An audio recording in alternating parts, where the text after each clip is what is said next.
Let's take you to Midrand now because the Pan-African Parliament is set to hold elections for its president and 2 vice presidents. Bwalya Sampa is a Zambian Member of Parliament and is running to boost the parliament's status.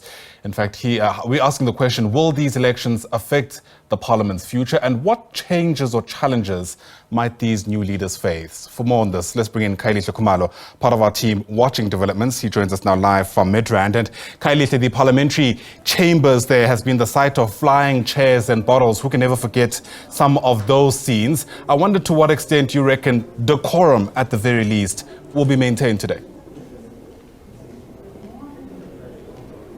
Well, that's right, and this is an institution that has been facing a litany of challenges. So today they will have an opportunity to elect the new leadership. So this has been precipitated by a number of factors in the African continent. So some MPs for these parliaments really were affected by the recent elections, but also we've seen the unconstitutional change of especially in West Africa. So that's what really prompted this particular by-election.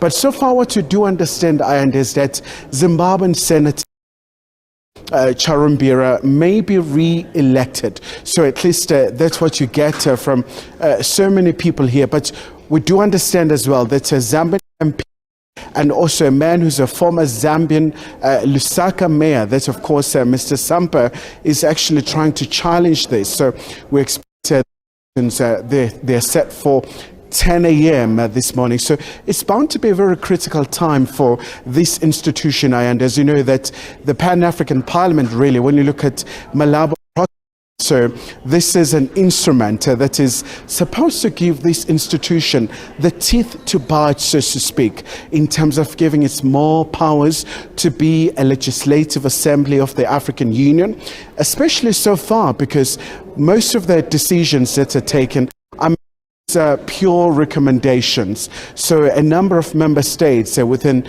the African Union family, they have not really acceded or really just taken Malabo and ratified it in terms of making sure that the protocol is able to give this institution more powers. But also what is quite significant, is that a lot of MPs really are quite full of zeal, and they are ready to vote in making sure that they really just enable PAP to be a very critical instrument within the AU, especially because it's quite a number of issues that they need to really look into.